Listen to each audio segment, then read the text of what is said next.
शफक पर, आसमानों के किनारों पर इससे पहले कभी सुर्खी न होती थी। इमाम हुसैन की शहादत के बाद पूरा आसमान सुर्ख हुआ।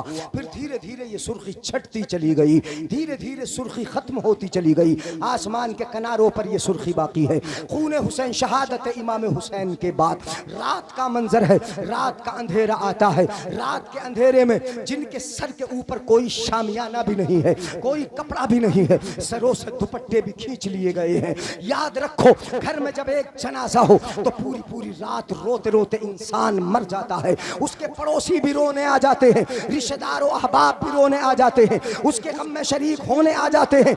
यहाँ तो वो दुख रसीदा मुस्तफ़ा की बेटियां हैं कि जिनके साथ कोई रोने वाला भी नहीं है। सुबह से अब तक रोते रोते हलक खुश्क हो चुके हैं, ज़बानों पे कांटे जम चुके हैं। अब आंखों से आंसू बहाना भी चाहती हैं तो उनकी आंखों से आंसू बहते भी नहीं है। रात की तन्हाई में कौन आए दिलासा देने के लिए, कौन आए बचाने के लिए? खुला मैदान है, मुस्तफ़ा की बेटियां हैं, ऊपर आसमान है, नीचे मैदान करबला है। रात के अंधेरे में हजरत सैयदा ज़ैनब सोचती है कि अपने भाई के लाश की हिफाजत की जाए, अपने भतीजों की लाशों की हिफाजत की जाए, अपने बेटों की लाश की हिफाजत की जाए। वो आती है मैदान में, इन लाशों के करीब आती है, लाशों को देख रही है, कोई जानवर आके इनको नुकसान न पहुंचा दे। मगर रात की तन्हाई में क्या देखती है कि दूर से एक घुड़सवार इनकी तरफ दौड़ा चला आता है। घुड़सवार दौड़ा आ रहा है। इन्होंने आवाज लगाई, ए घुड़सवार वहीं रुक जा, हम फातिमतुज़ ज़हरा की बेटियां हैं, हमारे चेहरों पर किसी की नजर नहीं पड़ी। रात के वक्त में मैं यहाँ लाशों की हिफाजत कर रही हूँ, हमारे करीब आने की हिम्मत न करना, हमारे पास न आना। वो घुड़सवार है कि रुकने का नाम ही नहीं लेता, इनकी तरफ दौड़ा चला आता है, इनकी तरफ दौड़ा चला आता है। हजरत सैयदा ज़ैनब मना करती है मगर फिर भी करीब आ जाता है, आके एक लाश की तरफ इशारा करता है। ये जनाजा किसका जनाजा है? हजरत सैयदा ज़ैनब जवाब देती है, ये मेरे भतीजे कासिम का जनाजा है। ये किसका जनाजा है? ये मेरे भतीजे अली अकबर का जनाजा है। ये लाश किसकी लाश है? जवाब देती है हजरत सैयदा ज़ैनब कि ये मेरे लख्ते जिगर ओनो मोहम्मद के लाशें हैं। ये नन्ना सा जनाजा किसका है? ये जनाब अली असगर का जनाजा है। ये किसके जनाजे हैं? हजरत इमाम हुसैन का जनाजे को पूछते हैं, बताती हैं और वो जाने लगता है। फौरन कदमों को थाम लेती है सैयदा ज़ैनब और कहती है, रात के अंधेरे में आने वाले, निकाब चेहरे पे डाल के आने वाले, घोड़े पे बैठ के आने वाले, इन लाशों के बारे में सवाल करने वाले, तू कौन इंसान है कि रात के इस वक्त में जब हमारा कोई सहारा नहीं, हमसे लाशों के बारे में पूछ रहा है और फिर पूछ के चला जाता है। तू कौन है? रात के वक्त में क्यों आया और यहाँ लाशों के बारे में सवाल क्यों कर रहा है? चेहरे से नकाब उठता है, चेहरे से नकाब हटता है। सैयदा ज़ैनब अपने माथे की आंखों से दीदार करती है कि करबला के मैदान में आने वाला कोई और न था, ज़ैनब का बाबा अली था जो हिफाजत के लिए। सुभान अल्लाह, सुभान अल्लाह। नारे तकबीर, नारे रिसालत, शहीद आजम कॉन्फ्रेंस। हजरात मोहतरम, रात कैसे गुजरी होगी? पूरी रात इसी तरीके से गुजरी है। रिवायात तो और भी हैं। जब 11 मुहर्रम आई, 11 की सुबह हुई, इब्ने साद मलऊन ने जितने भी उसके मारे गए थे उन सब के जनाजों को इकट्ठा किया, उनकी लाशों को इकट्ठा किया, उनकी नमाज जनाजा पढ़ी और नमाज जनाजा पढ़ के वो वहाँ से चला गया। बराबर में एक गाँव है कादरिया, बनु साद के लोग हैं, कबीला कादरिया के लोग हैं। नहर के किनारे पर वो गाँव था। वहां के लोग करबला के मैदान में आए, उन्होंने नमाज जनाजा पढ़ी, कब्रें खोदी और इन लाशों को दफनाया। मगर इससे पहले जब इस लुटे पिटे काफिले को, इन सैयदानियों को मैदान करबला से 11 मुहर्रम की सुबह को ले जाया गया तो वो मंजर बड़ा खतरनाक था। सुबह हुई है, हजरत इमाम ज़ैनुल आबिदीन जो बच गए थे उनके हाथों में हथकड़ी डाल दी गई है, पैरों को बांध दिया गया है। मुस्तफ़ा की बेटियों हजरत सैयदा ज़ैनब वगैरह के हाथों को रस्सियों से बांध दिया गया है, उनको ऊंट की कमर पे बिठाया गया, मैदान करबला से कूफे के लिए रवाना किया गया, कूफे से ले जाया गया। जब करबला से निकल के जा रही थी और करबला में हजरत सैयदा ज़ैनब की नजर इमाम हुसैन की लाश पे पड़ी, फौरन मुस्तफा याद आए, नाना जान याद आ रहे, आवाज लगाई, पुकारा, वाह मोहम्मदा, वाह मोहम्मदा। देख लो मुस्तफा जान रहमत, आपका नवासा करबला के मैदान में कैसे पड़ा हुआ है, जिस पर करबला की हवाएं रेत उड़ा रही हैं, आजा बुरीदा है, जिस्म चूर चूर है। देख लो तुम्हारा नवासा, ये वही नवासा है कि जिसको कांधे पे बिठाते थे, ये वही नवासा है कि जिसको अपनी कमर पे बिठा के सजदे को लंबा कर देते थे। देख लो हजरत सैयदा ज़ैनब की चीख निकली, और चीख में दर्द और कर्ब इतना था कि जितने दुश्मन थे उनकी आंखों से भी आंसू निकल पड़े। इस तरीके से ये काफिला निकला, हजरत इमाम हुसैन का सर काट कर रात ही को कूफा रवाना कर दिया गया था। अब मैं बताता हूँ अगली बात, रात ही को कूफा रवाना किया गया, खोली के हाथों रवाना किया गया। जब खोली पहुंचा कूफा के दारुल अमारत में, वो घर के जहां पे इब्ने जियाद बैठता था, जो हुकूमत का जो घर था दारुल इमारत उसको कहा जाता है, उस किले में जब पहुंचे तो किले का दरवाजा बंद था। खोली ने जब देखा कि किले का दरवाजा बंद है, इमाम हुसैन का सर लिया। तवज्जो है, नींद तो नहीं आ रही? हाथ उठा के बोले या रसूल अल्लाह। हाँ, गौर से सुन ले। खोली ने सर लिया और सर लेकर दरबार में पहुंचा, देखा दरवाजा बंद था, दरवाजा लगा हुआ था। उसने सरे इमाम हुसैन लिया, अपने घर ले आया, अपने घर ले आया इमाम हुसैन के सर को, और घर लाकर उसने जमीन पे पटक दिया, यूं ही रख दिया। उसके ऊपर से एक बर्तन से सर को छुपा दिया। अपनी बीवी के पास पहुंचा, बीवी का नाम है नवार। तवज्जो चाहूंगा, बीवी का नाम नवार है। बीवी से जाके बोला, बीवी तेरे लिए तोहफा लेके आया। माज़अल्लाह, क्या बोला? बीवी तेरे लिए, तवज्जो है, क्या लेके आया हूं? तेरे लिए तोहफा लेके आया हूँ। बीवी तेरे लिए मैं तोहफा लेके आया हूँ। क्या तोहफा लाए हो? क्या चीज लेके आए हो? बोला बहुत बड़ा तोहफा लेके आया हूँ, इतना बड़ा तोहफा लाया हूँ कि हमें हुकूमत मिलेगी या हुकूमत में हिस्सा मिलेगा, बड़े दिरहम दीनार हमें मिलेंगे। ये खोली अपनी बीवी से कहता है। बीवी कहती है बताओ तो सही कि क्या तोहफा लेके आए हो, क्या लेके आए हो? उसने कहा कि बीवी मैं तेरे लिए हुसैन इब्ने अली का सर काट लाया हूँ, फातिमा ज़हरा के लाल का सर काट लाया हूं। ये सुना नवार का दिल तड़प गया, रोंगटे खड़े हो गए, माथे पर तशवीश आ गई, गुस्से में कांपने लगी वो बीवी, गुस्से में कांपने लगी। अपने शोहर से बोली जालिम, शोहर जब आता है बीवी के पास तो उसके लिए सोना लाता है, उसके लिए चांदी लाता है, उसके लिए लालो जवाहरात लाता है, उसके लिए कपड़े लाता है। जालिम, तू मेरे पास आया, फातिमा ज़हरा का दिल दुखा के आया है और मुझसे बोलता है कि तेरे लिए तोहफा लेके आया हूं। सालिम, तू मुस्तफा को नाराज करके आया है और मुझसे कहता है कि तेरे लिए तोहफा लेके आया हूं। तू हजरत अली का दिल दुखा के आया है और मुझसे कहता है कि तोहफा लेके आया हूं। नहीं नहीं, जालिम सुन ले, गौर से सुनो, जालिम सुन ले, जालिम सुन ले। तू नबी के घर वालों से दुश्मनी रखने वाला है और मैं नबी के घर वालों से प्यार रखने वाली हूं। प्यार रखने वाले और दुश्मनी रखने वाले दोनों एक साथ रह नहीं सकते। अब मैं तेरे साथ कभी रहूंगी नहीं। सुभान अल्लाह, नारे तकबीर, नारे रिसालत, मसलक आला हज़रत।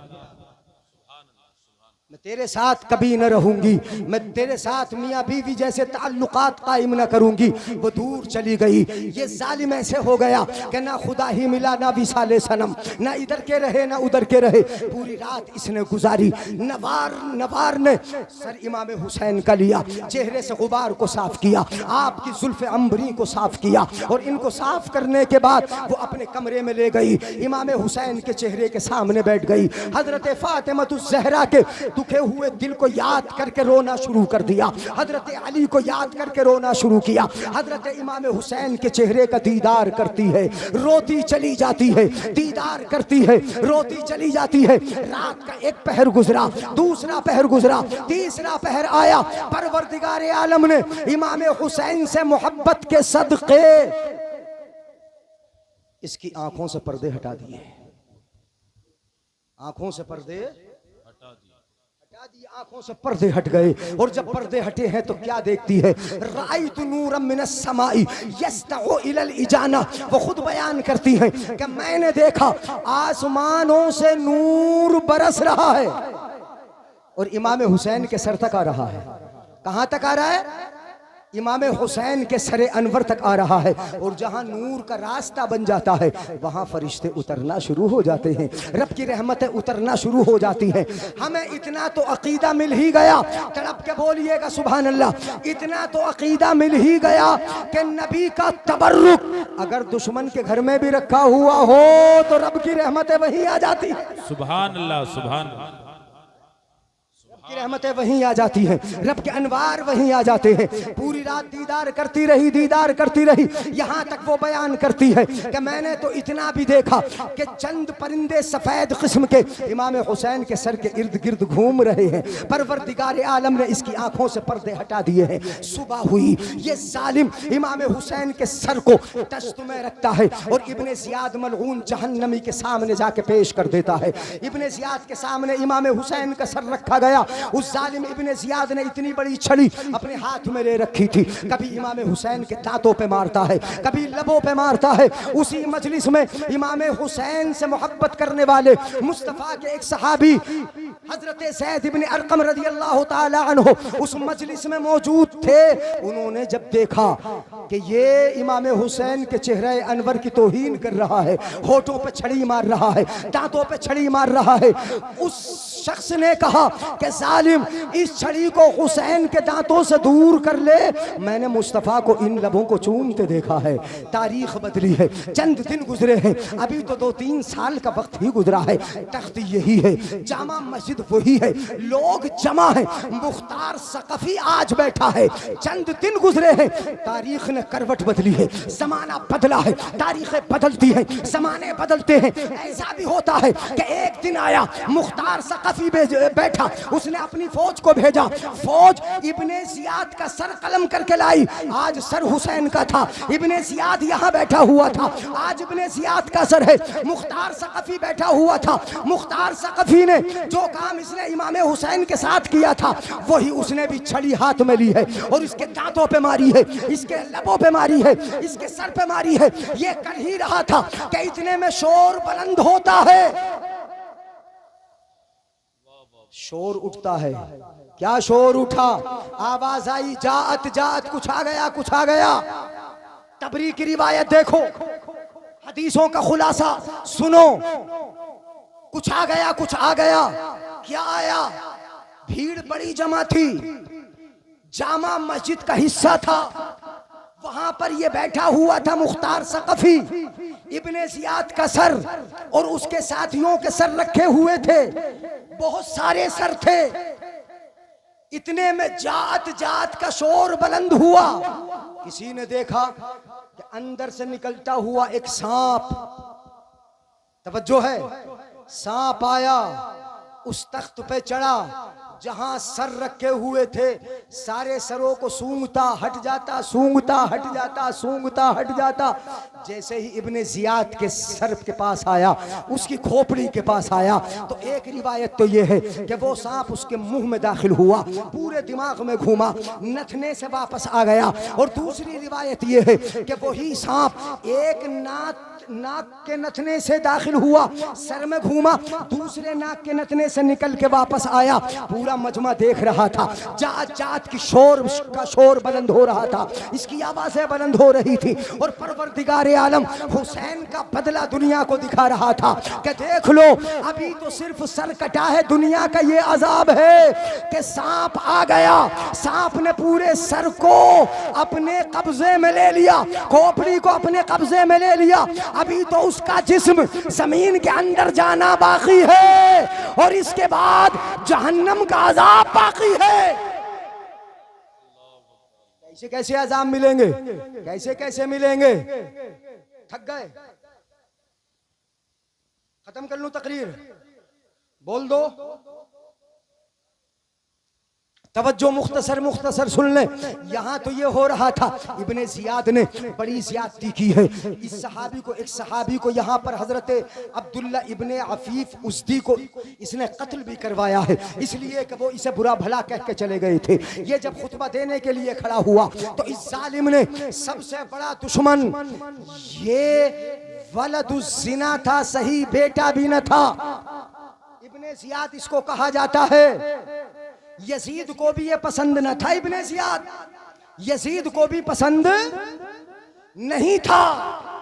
ये जियाद के दो बेटे थे, एक उबैदुल्लाह इब्ने जियाद, एक अब्दुल्लाह इब्ने जियाद।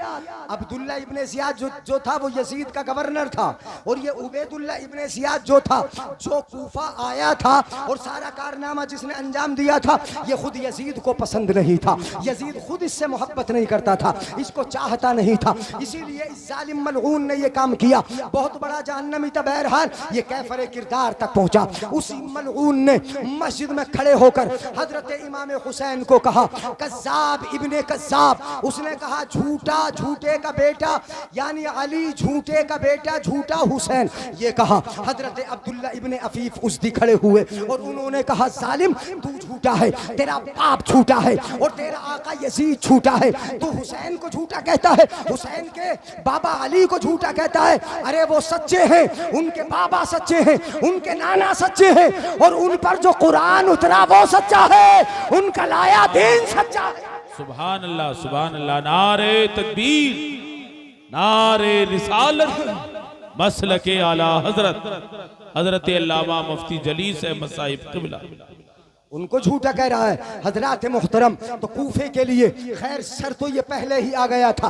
ये कारनामा सुबह को किया कि उबैदुल्लाह इब्ने जियाद के सामने लाया गया, मगर तारीख ने करवट बदल के फौरन बदला दिखा दिया है। तवज्जो चाहूंगा, उधर वो मुस्तफ़ा की बेटियां कूफे से जब आ रही थी, तवज्जो चाहूंगा, जब कूफे से आ रही, कूफे की तरफ आ रही थी, मैदान करबला से आ रही थी कूफे में, तो कूफे की गली कूचों में इनको घुमाया गया, चंद दिन यहाँ पे रखा गया।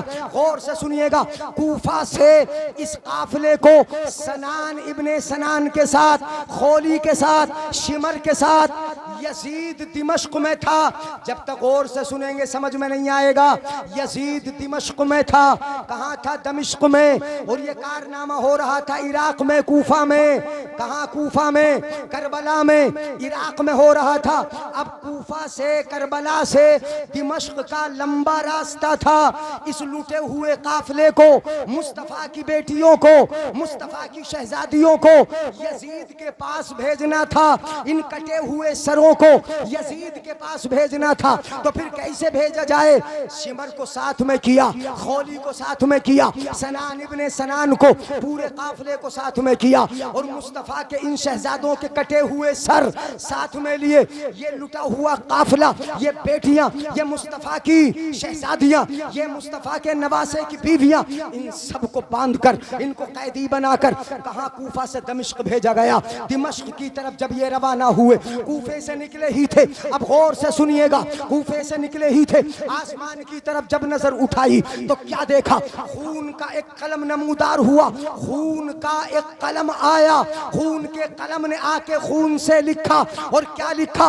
अतरजू उम्मतुन क़तलत हुसैनन शफाअत जद्दिही यौमल हिसाबी। खून के कलम से अरबी में ये लिखा गया, क्या वो लोग कि जिन्होंने हुसैन को शहीद कर दिया, हुसैन के नाना से अब भी शफाअत की उम्मीद रखते हैं। ये लिखा गया, फला वल्लाहि लैसा लहुम शफीउन, अल्लाह की कसम उनके लिए कोई सिफारशी न होगा। वहुम यौमल क़ियामति फिल अज़ाबी, और वो क़यामत के दिन अज़ाब में गिरफ्तार होंगे। ये खून के कलम से लिखा गया। ये चलते रहे, चलते रहे। अब एक काफिले पर पहुंचे, एक पड़ाव पर पहुंचे। इन्होंने पड़ाव डाला, वहां बराबर में गिरजाघर था। गिरजाघर के अंदर एक पादरी रहता था। इन्होंने सोचा कि यहाँ पानी होगा, पानी ले लिया जाए, यहाँ पानी मिलेगा। इन्होंने यहाँ रुके, ये ठहरे। ठहरने के बाद इन्होंने पानी वगैरह तलाश किया। अंदर से पादरी निकल के आया। पादरी ने देखा कि क्या मामला है, कुछ खूबसूरत चेहरे जिनको इन्होंने नेज़े पे उठा रखा है वो कौन है, कुछ औरतों को इन्होंने कैदी बना रखा है वो कौन है। वो बाहर निकल के आया, उसने इन जालिमों से पूछा कि ये बताओ तुमने कैदी किसे बना रखा है, ये सर किसके सर है। तो इन्होंने बताया कि ये यजीद के बागी हुसैन इब्ने अली के सर है। वो पादरी खानदान मुस्तफ़ा को जानता था, पहचानता था। वो बोला, पादरी बोला, जालिमों तुमसे ज्यादा बुरा मैंने कोई नहीं देखा। जिस नबी का कलमा पढ़ते हो उसी के नवासे को कत्ल करके उसका सर इस तरह नेज़े पे लेके घूमते हो और उनकी औरतों को कैदी बनाए रखा है। तुमसे बुरा कौन है, तुमसे बड़ा जालिम कौन है। मगर ऐसा करो कि जब रात को तुम यहाँ ठहरे हो तो रात के लिए, एक रात के लिए मुझे सरे हुसैन दे दो। क्या दे दो?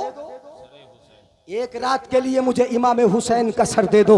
एक रात के लिए इन्होंने इमाम हुसैन का सर दे दिया। मैं 10,000 दिरहम तुम्हें दूंगा। 10,000 दिरहम के बदले ये यजीदी मलऊन पैसों के गुलाम थे, हुकूमत वक्त के गुलाम थे। ये तो जिधर हुकूमत होती थी उधर ही चले जाते थे, जिधर पैसे मिलते थे उधर हो के घूम जाते थे। 10,000 के बदले इन्होंने इमाम हुसैन का सर उस पादरी को दिया। मगर पादरी ने क्या किया, इंतहाई इज्जत के साथ, इंतहाई अदब व एहतराम के साथ, वो जानता था कि ये जन्नत के जन्नती जवानों के सरदारों के सर हैं। वो जानता था मुस्तफ़ा के प्यारे लालों के लाल के सर हैं। वो जानता था कि फातिमतुज़ ज़हरा के जिगर के टुकड़े के सर हैं। वो ले गया अपने खास कमरे में, ले गया इमाम हुसैन के सर को साफ किया और साफ करने के बाद उसको इतर लगाया, खुशबू लगाई। और जो मुस्तफ़ा की बेटियां थी, इन बेटियों के लिए उसने खाना वाना तैयार किया, खाना तैयार करवाया, एक कमरे में बिठाया, इमाम ज़ैनुल आबिदीन को बिठाया, मुस्तफ़ा की बेटियों को बिठाया, खाना खिलवाने के लिए खादिमों को लगाया। जब खाना सामने आया, इमाम ज़ैनुल आबिदीन की आंखों से आंसुओं का सैलाब जारी हो गया। जब पानी करीब आया तो आंसुओं का सैलाब जारी हुआ।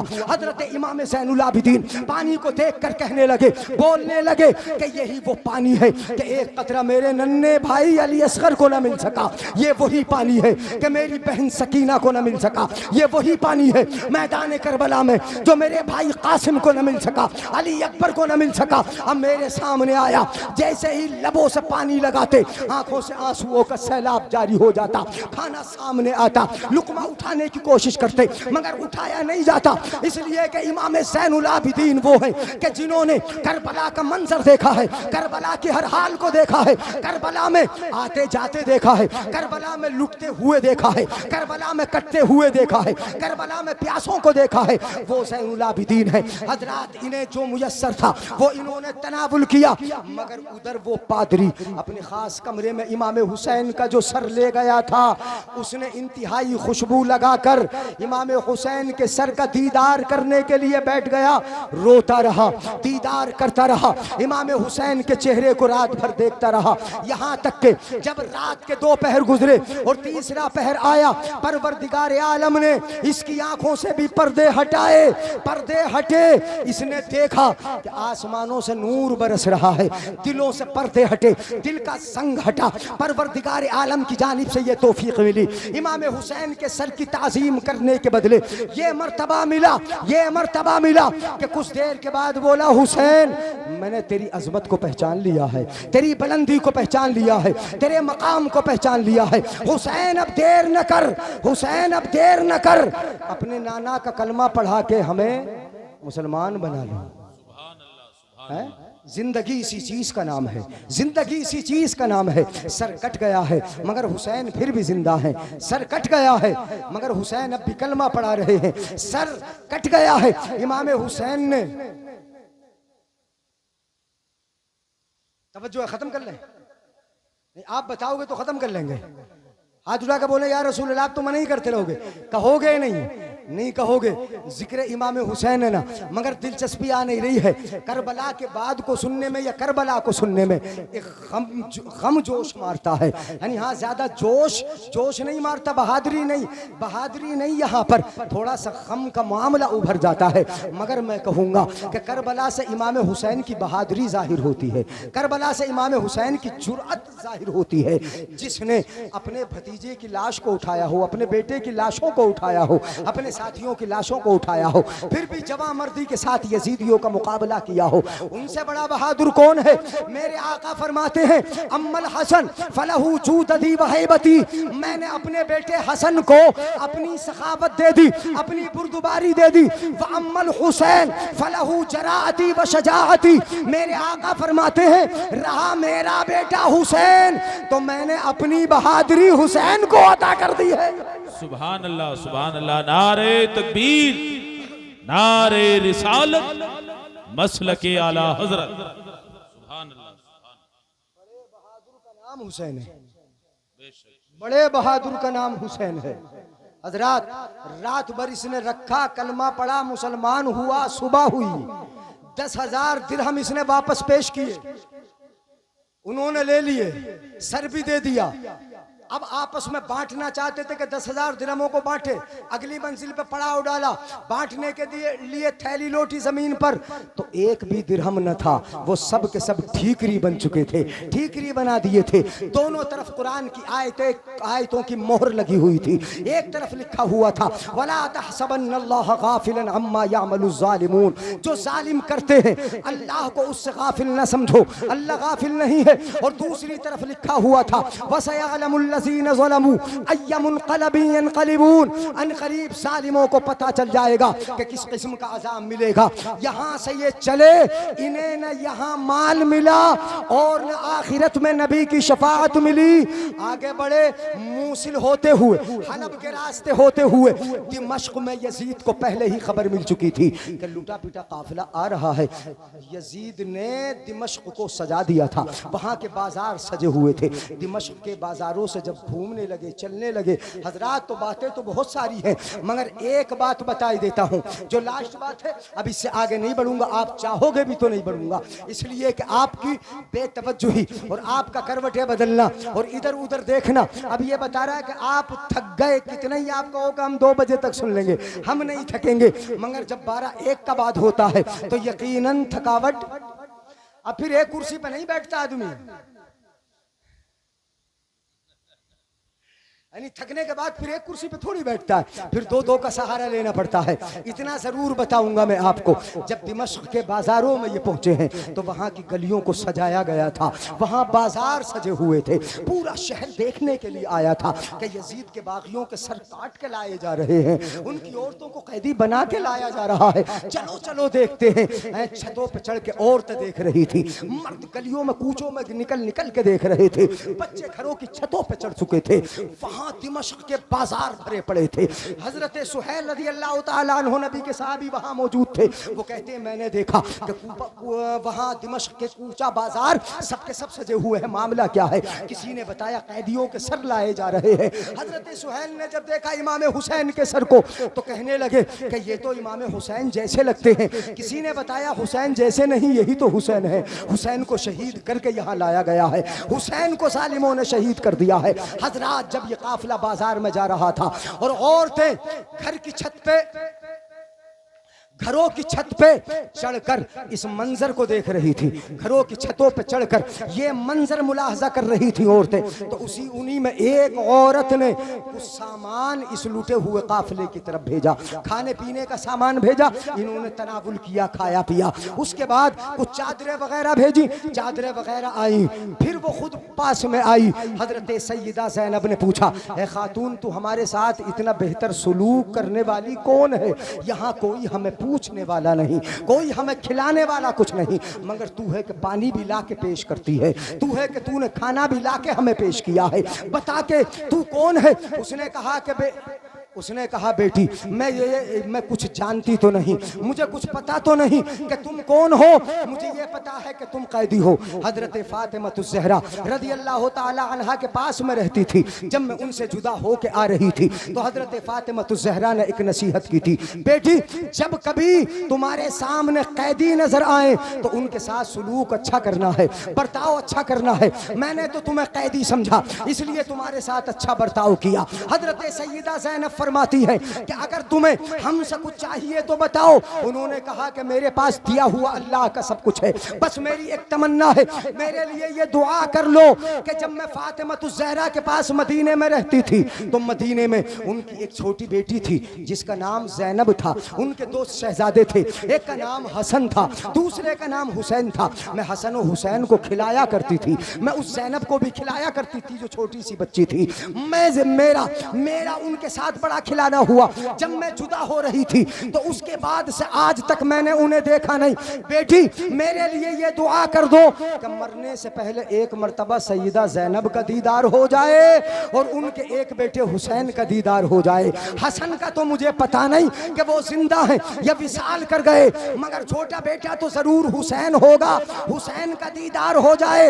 हजरत सैयदा ज़ैनब ने ये सुना, तड़प गई और कहा माँ ले जो तू दुआ करा रही थी आज वो तेरी दुआ भी पूरी हो गई। ले मेरे चेहरे को जी भर के देख ले, जिस ज़ैनब को तू बचपन में खिलाया करती थी वो ज़ैनब कहीं और नहीं, कैदियों की सफ में तेरे सामने बैठी हुई ज़ैनब ही है। सुभान अल्लाह, सुभान। और वो जो सर सामने है नेज़े के ऊपर रखा हुआ है वो किसी और का सर नहीं, वो इमाम हुसैन ही का सर है। दोनों की ज़ियारत कर ले। हजरत मोहतरम यजीद के पास पहुंचे, चंद दिन यहाँ यजीद के कुछ कैद में रहे, कुछ इसकी हवेली में रहे। फिर नुमान इब्ने बशीर के हाथों ये काफिला मदीने को रवाना हुआ। मैंने बताया था कि शाबान के महीने में ये मदीना शरीफ से निकला था और एक लंबा वक्त गुजारने के बाद सफर के लास्ट में जो अगला महीना आएगा चेलम का, उसके लास्ट में ये फिर वापस लुट पिट के मदीना पहुंचा। जब मदीना वापस पहुंचा है, जब निकले थे अली अकबर साथ में थे, अब जा रहे हैं अली अकबर साथ में नहीं है, अली असगर साथ में नहीं है, हजरत कासिम साथ में नहीं है, सारा लुट के आया है काफिला। मदीने में कोहराम बपा था, ऐसा लगता था कि मदीना शरीफ में कयामत सुगरा बपा हो गई हो। हजरत इमाम ज़ैनुल आबिदीन ने बारगाह मुस्तफा में सलाम पेश किया, काफिला लुट गया, चमन फातिमा ताराज हो गया, मुस्तफा के चमन को काट दिया गया, मगर ये कट गया, दीन को हरा भरा कर गए, इस्लाम को जिंदा कर गए, इस्लाम की खेती को हरा भरा कर गए, इस्लाम के दरख्त को मजबूत कर गए। कत्ले हुसैन असल में मर के यजीद है, इस्लाम जिंदा होता है। हर करबला के बाद हर जर्रे को नजफ का नगीना बना दिया, तूने हुसैन मरने को जीना बना दिया। इस्लाम जिंदाबाद, इमाम हुसैन पाइंदाबाद, सबसे औला व आला, सबसे बाला ओ वाला, अपने मौला का प्यारा, दोनों आलम का दूल्हा। कौन देता है देने को मुंह चाहिए, देने वाला है सच्चा, जिनके तलवों का धोवन है आबे हयात, है वो जाने मसीहा। गमजदों को रजा मुज्द दीजे के है, बेकसों का सहारा। हश्र तक डालेंगे हम पैदाइश मौला की धूम के कलए गिराते जाएंगे और खाक हो जाएं अदू जलकर, मगर हम तो रजा, तब में जब तक दम है जिक्र उनका सुनाते जाएंगे। अस्सलामु अलैकुम व रहमतुल्लाहि व बरकातहू।